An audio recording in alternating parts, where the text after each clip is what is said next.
Welcome to your Get That Nugget for GCSE Science. Today we'll be concentrating on giving you a framework to answer questions on the force and extension required practical. This session is to complement your lessons with your teachers, not to replace them in any way.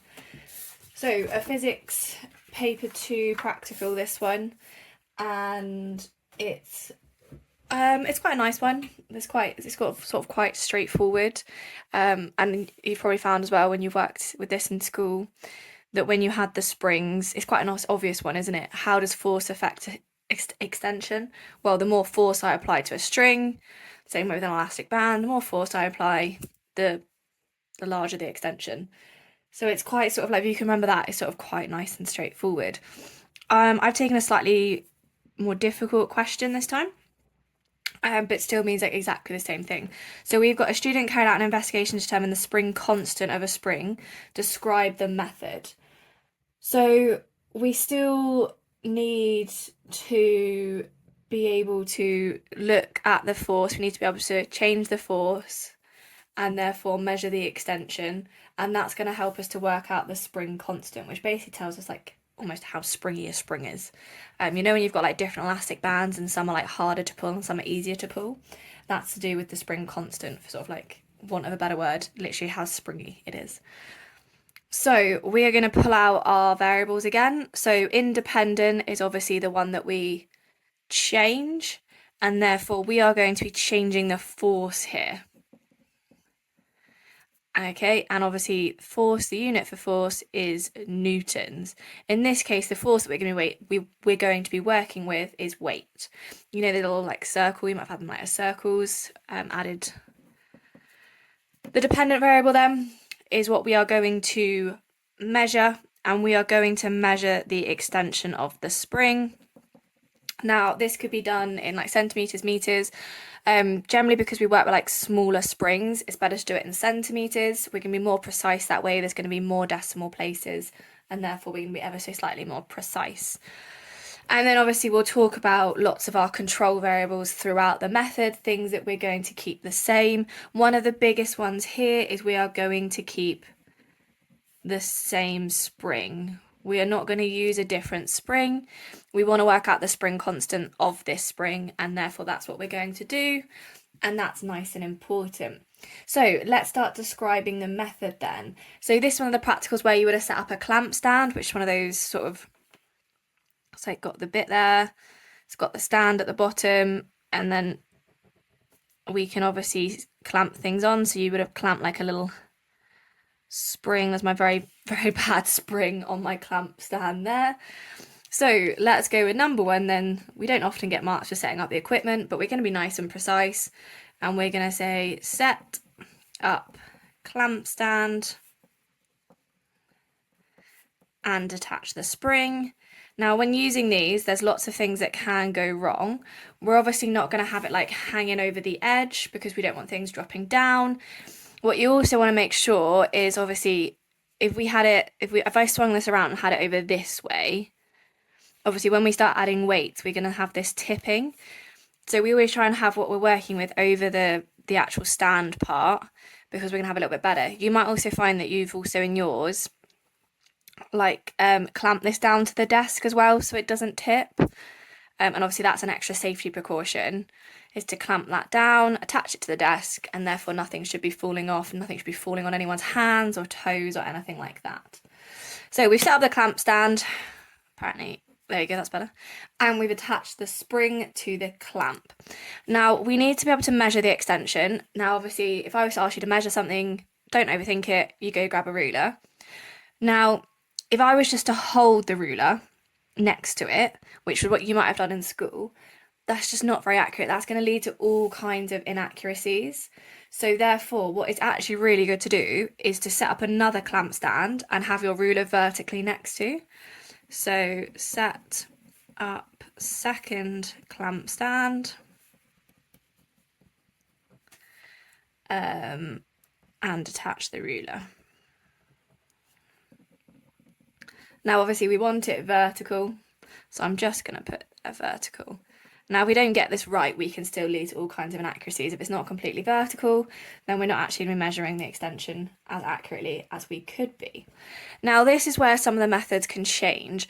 Now, what I like to do is I'll take my spring and I'll measure, before it's got anything on it, I'll measure the length of my spring. And then as we go along, and it's getting bigger and bigger and bigger, I can therefore measure the full length of the spring. And then to work out the extension, I would just take away from that longer part the initial spring size. And that's quite nice and easy to do. However, in this one, I'm going to follow along with the strict AQA guidelines. Both of them work absolutely fine. But I'm going to give you this one, and therefore you can decide which one works better for you. So we are going to have this then level at the bottom of the spring. And it's really important because where lots of kids muck up is they measure the whole spring rather than just the extension. And each time they measure, as this gets longer, so if I add a little bit, they do that and they keep measuring the whole thing. We don't want to do that. We just want to know how much it's extended by, so how much longer it's got. So therefore we want this at the bottom, and we want this level of the bottom of the spring. And therefore we're just going to be measuring the extension. Now obviously you've got to get it level with the bottom of the spring, otherwise we're going to again get inaccurate results. So now we're at the bottom of the spring. Now we can start hanging our weights. So we can add weights. Now it's entirely up to you how you decide to do this. You might decide to go like 1 newtons, 2 newtons, so on, and go up by 1. Maybe you want to go up by 2, maybe you want to go up by 5. Just remember, obviously, you're going to get more accurate results and therefore a better line of best fit if you do smaller increments. If I go up in 1s, that's going to be way better than me going up in 2s or 5s. Okay, I'm going to have more crosses. If I'm thinking about my graph later on, I'm going to have more crosses, and therefore my line of best fit is going to be more accurate than if I just had, let's say, that many crosses. Okay? So we've added the weights. You should know how to do this nice and carefully. You keep the weight supported and you gently lower it back down, so you're not just letting it drop and potentially completely breaking the spring. We don't want to do that. And then obviously each time we record the extension, and please remember, extension is how much longer it's got. Okay, it's not the whole thing, it's how much longer it's got. If you take anything away from this video, please take that away. Okay, it's not the length of the spring we're looking at, it's how much longer it's got. Okay, the extension. And that's basically it. And I've tried to pick out all the errors within it, some of the safety things as well, which is really, really important. Some ways to make sure that we're as accurate and precise in this investigation as we can be. Other things they might just sort of have a little discussion with you is deformity. So, when you've got a spring, and some of you probably did this in the practical, and obviously what we want it to be able to do is a spring can return to its original shape. It can always bounce back. But when you've pulled it too far, you've stretched it too much, okay, and therefore it won't return completely to its original shape. That's because you've reached the point of no return, and that's often where you'll see if you see any little graphs, and you'll see it's going up and up and up and up and up, and then there'll be this bit where it's sort of curved off. And that's because you've unfortunately broken the spring, and therefore it's not going to return to its original shape. So, nice and straightforward, a nice easy one to sort of have a think about and do. Obviously, as with physics, it can come with any kind of equation, and like I said, it could link to where we've completely deformed the spring and we've just gone past what it can do. So the question I've got for you then to have a little look at is to describe a method to see the effect of force on extension of the spring. Okay, you can go back to the beginning of the video, see what you've got, make sure you've spoken about your variables. Obviously, I haven't discussed this, but obviously we can repeat for each. I'm going to add it in. Repeat each and calculate mean. and that's going to help to reduce any anomalies as well and errors.